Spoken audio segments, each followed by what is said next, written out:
Why does God allow suffering? How come Allah subhanahu wa ta'ala, who's all merciful, all kind, all just, allow for innocents to suffer? I've been doing more research about this topic, and I found beautiful answers across imams and scholars, and I want to relay this information to you.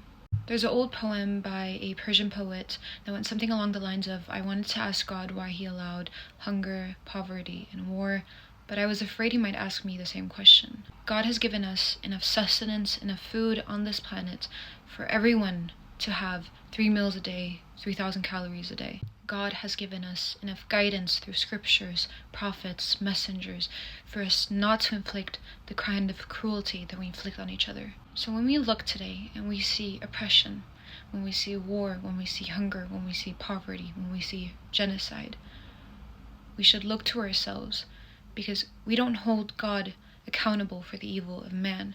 We must have some sense of accountability and responsibility. But at the same time, we understand that Allah subhanahu wa ta'ala, in his divine wisdom, allows for certain outcomes that we can't comprehend on our own.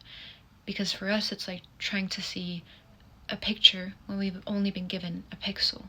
Barely. There's what God tells us to do and what God allows to happen. What God tells us to do in the form of the moral compass we've been given through guidance, through scriptures, through prophets, messengers. And what God allows to happen in that no outcome can escape him, even though we've been given free will. Within what we're allowed, Allah subhanahu wa ta'ala has given us a choice to test us.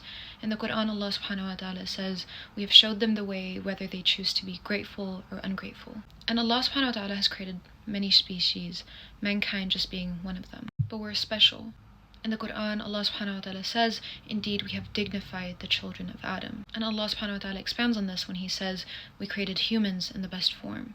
If you think about it, Allah subhanahu wa ta'ala gave angels intellect with no desires, and he gave animals desires with no intellect.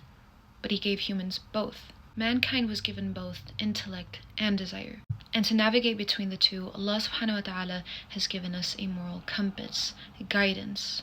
And still, given this, when humanity messes up, when people mess up, when people kill, when people murder, when people oppress, who do we blame? We turn to God, we blame God, and we say, how come the all-just, the all-kind can allow this?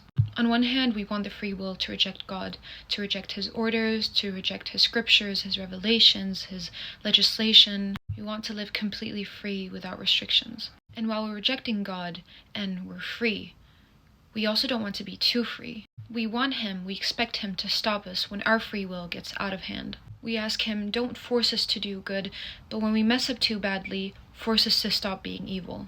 We blame it on him. But if Allah subhanahu wa ta'ala were to stop all evil, if Allah subhanahu wa ta'ala didn't give you the ability to do wrong because you have free will, then we don't have free choices, we don't have free will. And that would defeat the whole purpose of this dunya. We might as well have been angels with no free will. And what would the point of this dunya then be? All these questions that we have when we look to the world and we see hunger, war, poverty, genocide, they can be traced back to what humanity does wrong, what we do wrong. Our own evil, our own selfishness, our own nafs, our own ignorance to world problems. Because poverty doesn't bother you until you're in poverty, and hunger doesn't bother you until you're hungry, and oppression doesn't bother us as long as it's somewhere far away from us. You cannot begin to fathom the purpose of evil until you begin to fathom the purpose of this life. Why are we here? In Islam, we're here to be tested. And as Muslims, we have to understand that this life wasn't meant for everything. This life is a stage. It's a stage that we pass through. Some people get tested by wealth, by power, like Fir'aun. Some people are tested with poverty, some people with illness, some by strength. The things that we see in this life as unjust, we only see them that way because we don't look at the bigger picture and we don't look at this life as a test. And we have to remember that every hardship that you were born with or that you were given or had to live through in this life will be a means of ease in the hereafter. A person born without sight, his sight will not speak against him on the day of judgment. Allah subhanahu wa ta'ala will not hold him accountable for what his eyes used to look at or see. A child dying underage, because we believe children to be on the fitrah, have a natural disposition that isn't corrupted yet. Children dying underage will be going straight to heaven. whether they're non-Muslim or Muslim. Everybody is judged according to the ability they've been given. And in Surah Al-Baqarah, Allah subhanahu wa ta'ala says, Allah does not require of any soul more than what it can afford. All good will be for its own benefit, and all evil will be to its own loss.